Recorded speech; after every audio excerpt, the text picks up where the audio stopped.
Hello, I'm Matt Donnelly, and this is your Chicago Bears versus the Washington Commanders Thursday Night Football game preview.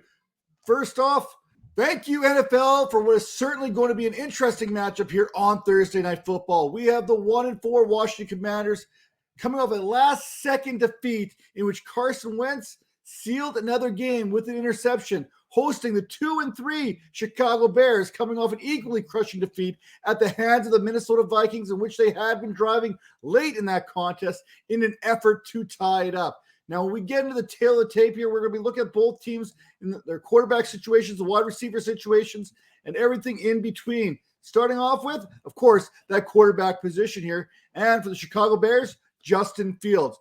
Why do I think that Justin Fields, he's going to make it after all? Listen to him speak post-game there after the Ihmir Smith-Marsette fumble. It's tough, I know, on Ihmir.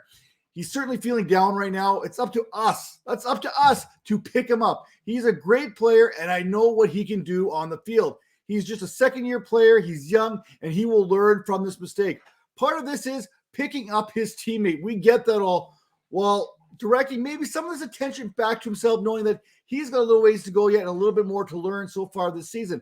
It is this kind of leadership that tells me he's going to be okay when the dust finally settles down. Fields looked much improved there last week against the Minnesota Vikings, throwing for a season-high 208 yards while completing 71.4% of his passes. Perhaps the biggest takeaway in all this is he had 8 rushes for 47 yards, and we saw last year when Fields gets those designed runs, this is when this offense really starts to click. This week, he faces a Commanders defense that has allowed the 9th most fantasy points this season to the quarterback position and has allowed the 2nd most passing touchdowns with 11 in just 5 games. Fields is going to need to avoid this Commanders pass rush. Washington has 14 sacks this season, which is the 7th most, with 6 players with at least 2 sacks, led by linebacker Jamin Davis there, who has 3 himself. Now, on the other side of the ball there, we have Carson Wentz. Washington fans, are you enjoying the full Carson Wentz experience right now? 359 yards last week, 2 touchdowns last week. They were all seemingly negated there by that last-second game-ending interception. Ron Rivera was asked on Monday why the other NFC teams are farther ahead at this point. His answer, quarterback. Now, add some context to this whole thing. He did mention that Dallas had built their offense around Prescott there, and that Cooper Rush was a solid quarterback and knew how to get the job done there. He also mentioned that Wentz has done some good things, but then again, that's all part of the experience.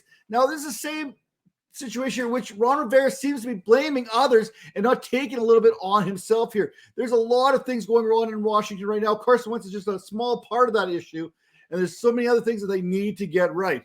Now, Chicago, they have struggled this season at getting to the quarterback themselves, as their 8 sacks is the 8th fewest in the NFL. Travis Gibson there and Justin Jones, they lead the way for this Bears defense with just 2 sacks apiece. Now over to the running back position, David Montgomery. Hey, I can admit when I'm wrong. I thought Khalil Herbert there would have one more week as lead back there in Chicago, but boy, was I wrong. David Montgomery, returning from injury, was locked in once again for a 72% snap share while seeing 75% of the rush share and a 19% target share. Montgomery's 4 receptions and 62 yards led the Bears in both those categories.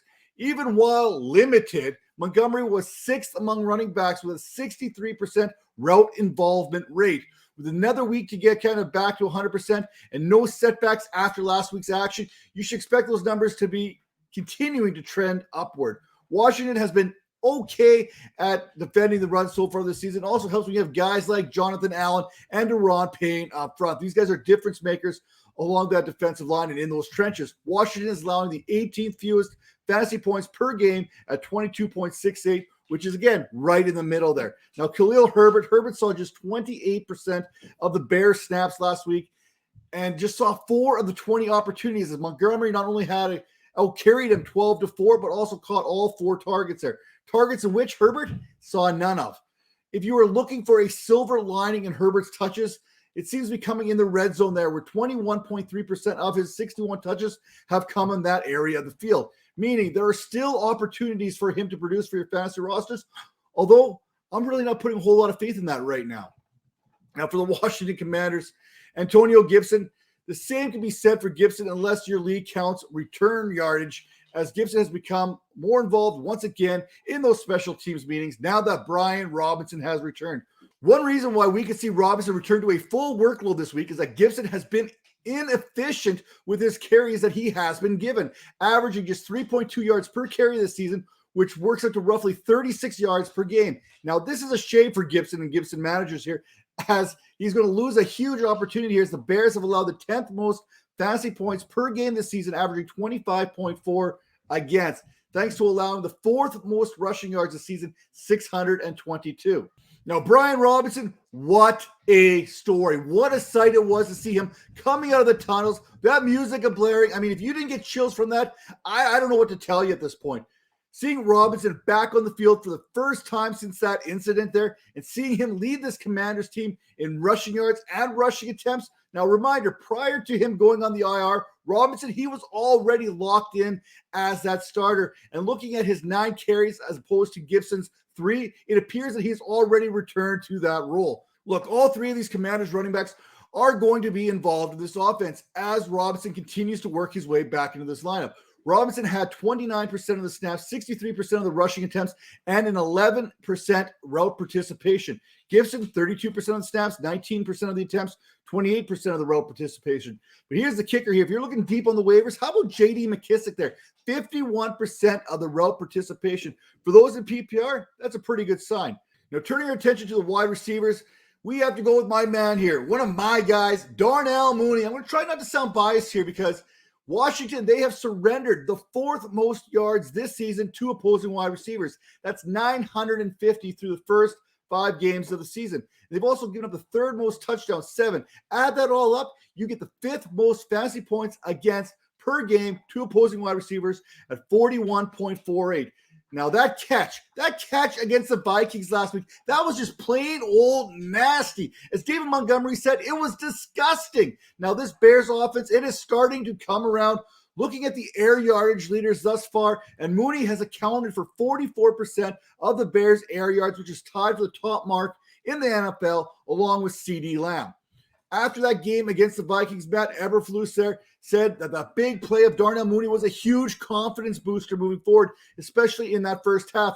While Darnell Mooney said in the locker room that catch provided a spark. Those who have kept faith will be rewarded this week. I promise you that. After looking like a bust through the first 3 weeks of the season, hey, it was not looking good. And me being one of those truthers, I definitely felt that burden. Now, Mooney has had 5 targets in consecutive games and 146 receiving yards in the last 2 weeks. Felis Jones Jr., he finally made his NFL debut, and he scored his first ever touchdown on a little pop pass there in the 3rd quarter of last week's contest against the Vikings. If the Bears are going to get this offense turned around, they're going to need to manufacture some more touches for the rookie here. At Tennessee, Jones was a difference maker in space there. 24.5 yards per kick return, and he flashed at 4.3 speed. As for the rest of the Bears receivers, the collection of Dante Pettis, Byron Pringle, Amir Smith-Marset, and Equanimeous St. Brown, they have knocked out the job down. In fact, they have combined for 10 receptions and 209 yards through the first 5 games. Now, for the Washington Commanders pass catchers here, Terry McLaurin is still that guy. He's still that alpha in this locker room, even though the routes and the targets have shifted somewhat. McLaurin enters week 6 with 5 consecutive weeks of seeing at least 6 targets or more. He also has 19 receptions on 33 targets this season for 326 yards. Unfortunately for fantasy managers, that has only led to 1 touchdown thus far, which ranks behind Jahan Dotson, Curtis Samuel, and yes, Dyami Brown. With Samuel and Dotson typically taking the underneath routes and the targets, it has opened McLaurin up downfield a little bit more than normal, as he has averaged 17.2 yards per reception this season.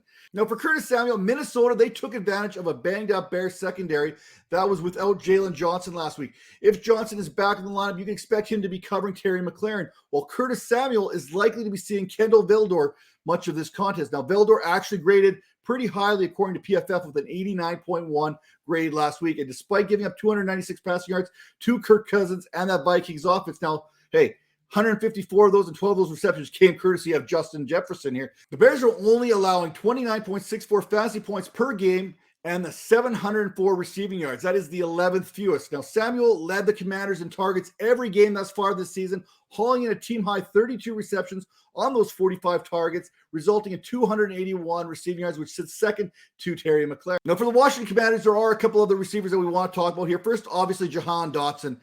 Keep an eye on this injury report and the practice reports and every other report leading up to Thursday Night Football. We know that Dotson missed last week's contest due to a hamstring injury there. The original reports were 1 to 2 weeks, but with the short turnaround, there's a higher probability that he's going to be unavailable this week than a chance that he's going to play.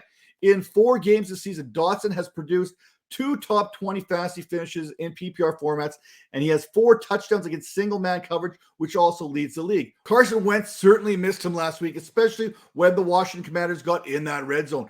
Dotson has proven to be the top target, scoring 4 times on 4 targets in the red zone. Without Dotson, it was Dyami Brown here. Remember me toting Dyami Brown just a season ago there, coming out of the rookie draft there, and then him consequently pretty much doing nothing his rookie season? Well, Dyami Brown, he stepped up with 2 catches on 4 targets for 105 yards, including that 75-yard touchdown reception in that contest. Now, the thing with Dyami Brown, he has always had that ability to make that big plays going back to his North Carolina days. And finally, the tight end positions. Cole Kmet here for the Chicago Bears.